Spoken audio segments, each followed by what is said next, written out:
इस फिल्म के मुख्य किरदार का नाम है कूपर, जो पहले नासा में एक पायलट था, पर अब मक्के की खेती करता है। घर में उसके साथ रहते हैं उसके ससुर, उसका बेटा टॉम और उसकी बेटी मर्व। उस घर में एक किताबों का कमरा होता है, जिसमें कई बार वहां रखी किताबें खुद ब खुद इधर उधर गिरती रहती हैं, मानो उनके जरिए कोई कुछ संदेश देना चाहता हो। छोटी मर्व अपने पिता को बताती है कि उसके कमरे में कोई भूत है। कूपर मर्व से कहता है कि उस कमरे में तुम्हें जो कुछ भी अजीब लगे उसे ऑब्जर्व और रिकॉर्ड कर लिया करो। जिस एरिया में उनके मक्के का खेत होता था, वहां कुछ समय से धूल की आंधी का आना लगातार बढ़ता जा रहा है। एक ऐसी ही आंधी में अपने घर के कमरों में धूल को घुसने से बचाने के क्रम में कूपर जब उस किताबों के कमरे में जाता है तो वो देखता है कि धूल से जमीन पर एक खास पैटर्न बन गया है। इस समय पहली बार उसे पता चलता है कि कोई भूत नहीं बल्कि ग्रेविटी का असर है, जिसका इस्तेमाल कर कोई उसे मैसेज देना चाहता है। यहाँ स्ट्रिंग थ्योरी के कॉन्सेप्ट का इस्तेमाल किया गया है, जो कहता है कि ग्रेविटी ही एकमात्र ऐसा फोर्स है जो सभी डायमेंशंस में जा सकता है। यानी कि किसी दूसरे डायमेंशन में रहने वाला जीव ग्रेविटी के जरिए अन्य डायमेंशंस में रहने वाले जीवों से कम्युनिकेट कर सकता है।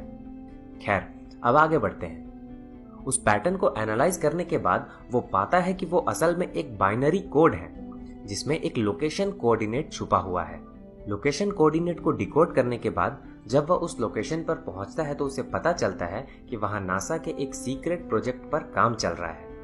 वहां उसकी मुलाकात अपने पूर्व प्रोफेसर डॉक्टर ब्रैंड से होती है, जिनसे कूपर को पता चलता है कि भविष्य में पृथ्वी मानवों के रहने लायक नहीं रहेगी, क्योंकि इसका वातावरण बिगड़ रहा है और पौधे मर रहे हैं। ये सब सुनकर कूपर उनसे पूछता है कि नासा ने पृथ्वीवासियों को बचाने का क्या प्लान बनाया है, क्योंकि कोई भी हैबिटेबल प्लैनेट पृथ्वी के इतना नजदीक नहीं है कि वहां पृथ्वीवासियों को आसानी से भेजा जा सके। इस पर डॉक्टर ब्रैंड उसे बताते हैं कि कोई विकसित सभ्यता या अलौकिक जीव गुप्त रूप से मानव जाति की मदद करने की कोशिश कर रहा है। ये जो कोई भी है, 48 साल पहले इसने सैटर्न ग्रह के नजदीक एक वर्म होल बना दिया, जिसका इस्तेमाल कर हम काफी कम समय में एक दूसरे गैलेक्सी में जाकर पृथ्वी जैसा ग्रह ढूंढ सकते हैं और वहां मानवों को बसाकर मानव जाति के वजूद को कायम रख सकते हैं। यह सभ्यता या अलौकिक जीव कौन है और ये मानवों की मदद क्यों कर रहे हैं, इसके बारे में हम आपको इस वीडियो के अंत में बताएंगे।